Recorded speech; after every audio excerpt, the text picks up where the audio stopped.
میم شیخ وقاص اکرم صاحب کے میسیج کس نے لیک کیے تھے؟ وہ کچھ کہتے ہیں گروپ سے کسی نے لیک کیے, کچھ کہتے ہیں آپ نے کرائے, تو کیا کہانی تھی ذرا کلیئر کر دیں. میں بالکل اس میں پڑھنا ہی نہیں چاہتی کیا ہوا کیا نہیں ہوا. میرا یہ خیال ہے کہ جن تک پہنچے ہیں, جن کے بھی ہوئے ہیں, ان کو خود ہی پتہ ہے کہ کس نے کیے ہیں اور کس نے نہیں کیے ہیں.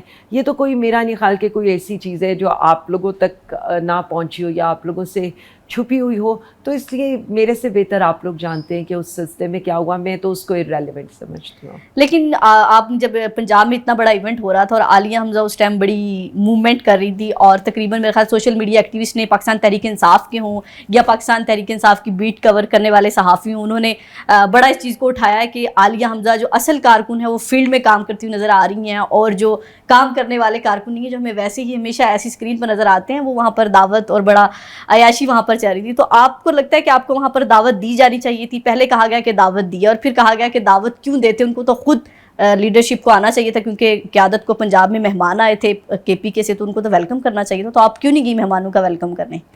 دیکھیے میں اتنا سمجھتی ہوں کہ جو بھی ہوا اب اس سے ہمیں آگے بڑھنے کی ضرورت ہے, اور میں ایسی کسی کنٹروورسی کا یا ایسی کسی بھی چیز کا یا ایسی کسی بھی کومنٹ کا حصہ نہیں بننا چاہتی جس سے پارٹی میں ذرا سی بھی رنجش یا کوئی بھی دوسری چیز ہو. میں اتنا سمجھتی ہوں کہ ہمیں اس وقت متحد ہو کر وزیر اعظم عمران خان صاحب کی رہائی پر فوکس کرنا چاہیے, ہمیں اپنی آگے کی احتجاجی تحریک کے اوپر فوکس کرنا چاہیے, اور ہمیں اپنے کارکنوں کو یہی پیغام دینا چاہیے کہ ہم سب اپنے لیڈر کے لیے اور پاکستان تحریک انصاف کے لیے ایک ہو کر جو بھی ہمارے بیرونی دشمن ہیں ان کا مقابلہ کریں. میں بالکل ٹھیک کہہ رہی, لیکن ابھی سینٹ کے انتخابات ہوئے, ہم نے دیکھا کہ 3-4 دن تک ایک رسہ کشی چلتی رہی کہ جو لسٹ خان صاحب نے دی ہے وہ نام نہیں ہے, آپ کے اپنے ہی لوگ تھے, کہاں آپ ایک پیج کی بات کرتی ہیں 5 اگست کو ہم نے متحد ہونے کا پیغام دینا, لیکن اس سے چند ہی دن پہلے آج کے دن تک تو اختلافات ہیں. جنید اکبر صاحب آج ویڈیو پیغام میں کہتے ہیں کہ علی مین گنڈا پور صاحب کی کسی سے ملاقات ہوئی, اس کے بعد وہ نام چینج ہو جاتے ہیں.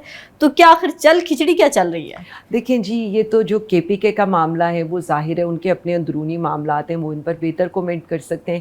میرے پاس پنجاب کی ذمہ داری ہے, اور میں اتنا سمجھتی ہوں کہ پنجاب کے پاس اس وقت کرنے کو اتنا زیادہ کام ہے کہ ہمارا سارا فوکس اس وقت احتجاجی تحریک, اور آگے ہم نے پنجاب میں موبلائزیشن کو یا اس تحریک کو کیسے پیک پر لے کر جانے یا اسپیڈ اپ کرنے, ہم انہی چیزوں میں مصروف ہیں. اور میں کارکنوں کو بھی یہ کہوں گی کہ باقی ساری باتیں irrelevant ہیں, آپ کا نشانہ اور آپ کا فوکس صرف وزیر اعظم عمران خان صاحب کی رہائی ہونا چاہیے. باقی دیکھیں سینٹ کا الیکشن ہو گیا, چیزیں ہو گئیں, جو بھی تھا, مجھے افسوس صرف ایک اس بات کا ہوتا ہے کہ کیا اوقات ہے اس سینٹ کی جسے آپ اپر ہاؤس کہتے ہیں. ایک پارٹی پریس کانفرنس کرا کر آپ نے پوری اپر ٹیئر اڑا دی, اس کے بعد نامینیشن پیپرز آپ نے ہمارے کھینچ لیے, میرے اپنے وکیل کو آپ نے گرفتار کر لیا, آپ کے پروپوزل سیکنڈرز اغوا کر لیے گئے آخری وقت کے اندر. میرے تو آخری 5 منٹ میں اللہ نے مجھے وہ الیکشن لڑوانا تھا, میرے نامینیشن پیپرز پہنچے, کس طرح سے جیلوں میں جا کے باہر کھڑے ہو کر ہماری فیملیز ہیں ہمارے پیپرز اپروو کرائے. اس کے بعد آپ نے ایک پارٹی سے بلے کا نشان لے لیا, پھر بھی 8 فیبرری کا الیکشن ہم جیت گئے. کرائے کی سیٹوں پر آپ بیٹھے ہوئے ہیں, ان اسمبلیوں کے اندر کرائے کی سیٹوں پر آپ بیٹھے ہوئے ہیں, ایوانوں سے لے کر یہ جو پرائم منسٹر ہاؤس ہے یا سی ایم ہاؤس ہے یا آپ یہ کہہ لیں صدر کا ہاؤس ہے. اس کے بعد آپ نے ایک پارٹی سے ریزرو سیٹس بھی چھین لی, اور اس کے بعد آپ سینٹ پر آ کر جس طرح کے کام ہوئے اور جس طرح کی اسٹیٹمنٹس آئیں, میں اتنا سمجھتی ہوں کہ ان میں سے کوئی بھی چیز ریلیونٹ نہیں رہ گئی. ہر ایک چیز کا ایک وقار, ایک سینٹٹی ہوتی ہے. دیکھیں میں خود ایم این اے رہی ہوں تقریباً 3.5 سال, وہاں پر ایک ورڈ یوز کیا جاتا ہے آنریبل ایم این اے یا آنریبل سینیٹر. جو وہ ایریا ہوتا ہے نا, وہاں پر کسی اور کو سٹیپ رکھنے کی اجازت اس لیے نہیں ہوتی کہ اللہ کے 99 ناموں کے نیچے ہم ایک حلف دیتے ہیں. مجھے یہ بتا دیں وہاں بیٹھے ہوئے لوگ کیا یہ حلف دے سکتے ہیں کہ وہ صحیح معنوں میں جیت کر ان ایوانوں میں بیٹھے؟ کیا اوقات رہ جائے گی جب آپ کرائے کی سیٹوں کے اوپر 1 to all پنجاب حکومت سے لے کر فیڈرل حکومت سے لے کر سینٹ سے لے کر آپ لوگ بیٹھے ہوئے ہیں, اور اس کے اوپر بھی آپ جب ٹویٹ کرتے ہیں تو آپ یہ کہتے ہیں الحمدللہ ماشاء اللہ ہم یہ سیٹیں جیت گئے. تو دیکھیں تکلیف اس کے لیے نہیں ہے, تکلیف اس بات کے لیے ہے کہ ہم نے جمہوریت کو پیک اپ کر دیا ہے. تکلیف اس کے لیے ہے کہ جس ملک کو آگے بڑھنا چاہیے تھا ہم اس ملک کو پیچھے کی طرف لے کر جا رہے ہیں. تو ہمارے جیسے لوگوں کی اسٹرگل تو پاکستان کے لیے ہے. تو ہمیں تکلیف ہوگی جب اس ملک میں سویلین سپرمیسی نہیں ہوگی, جمہوریت نہیں ہوگی, آئین نہیں ہوگا, قانون نہیں ہوگا, پارلیمنٹ جو سپریم ہوتی ہے وہ سپریم نہیں رہے گی, وہ ایک بکاؤ مال بن جائے گی. میم آپ کی ایک لائن ہے, ہٹ جاؤ یا ڈٹ جاؤ. پاکستان تحریک انصاف کے اپنے ورکر بہت سارے لیڈرشپ کی تصویریں لگاتے ہیں اور کہتے ہیں کہ ان میں سے بہت سارے ایسے لوگ ہیں جو کمپرومائزڈ ہیں اور نکلتے بھی نہیں ہیں اور خان صاحب کے نام پر ووٹ لے کے عیاشی کر رہے ہیں پارلیمنٹ میں جا کے. تو کیا کہیں گے ان لوگوں کو کہ واقعی ہٹ جانا چاہیے یا ڈٹ جانا چاہیے؟ دیکھیے میرا سٹانس تو اس معاملے میں بالکل کلیئر ہے. سخت حالات ہیں, مشکل ٹائم میں لوگوں نے بہت قربانیاں دی ہیں اور ہم اپریشیٹ کرتے ہیں ان کی ساری قربانیوں کو.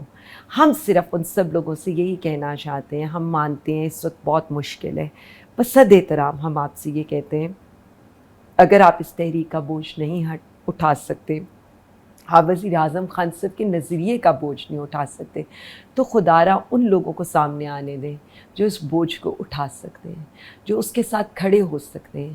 دیکھیں اس وقت عہدے, اس وقت ٹکٹس, میرے خیال میں اعزاز سے زیادہ ذمہ داریاں ہیں. تو اگر ہم اپنی ذمہ داری کو نہیں سنبھال سکتے تو کیا کہتے ہیں یہ ہٹ جاؤ یا ڈٹ جاؤ. نہیں, ہٹ جاؤ یا ڈٹ جاؤ تو ہے کہ یہ مطلب آپ کا کرسی تو ہے, آپ کا جنازہ تو نہیں ہے. ٹھیک ہے, تو اس لیے ہمیں یہ ان چیزوں کو ایسے نہیں لے کر چلنا چاہیے. ہمیں سمپل ایک بات کے اوپر سٹینڈ لینا چاہیے, وہ یہ ہے کہ سب کو اکٹھے ہو کر نکلنا ہے. دیکھیں اکیلے ہم نے بہت مارے کھا لی ہیں, اب مل کر ایک دفعہ یہ سوچیں کہ آپ نے رہائی کے لیے نکلنا ہے. میم 26 نومبر ہم نے اپنی آنکھوں سے دیکھا, اسلام آباد کے صحافیوں سے زیادہ بہتر کون جانتا ہے کہ ایک لمحہ مطلب ہم نے یہاں پر دیکھا کہ کیسے لوگوں کو ڈرایا گیا, دھمکایا گیا, خون بھی ہم نے دیکھا, نماز پڑھتے ہوئے لوگوں کو گرایا گیا. تو کیا خان صاحب کو جب یہ تمام تر واقعات بتائے گئے تو اس کے بعد خان صاحب نے واقعی کسی بڑی موومنٹ سے منع کر دیا کہ اپنے لوگوں کی جان کے ساتھ نہیں کھیل سکتے؟ دیکھیں جتنے لوگ خان صاحب کو قریب سے جانتے ہیں وہ اس بات کو بہت اچھی طرح سے سمجھتے ہیں کہ خان صاحب اپنے کارکنوں کا بہت خیال رکھتے ہیں اور ان کو اپنی ذات سے آگے اپنے کارکن اور پاکستانی عوام ہے.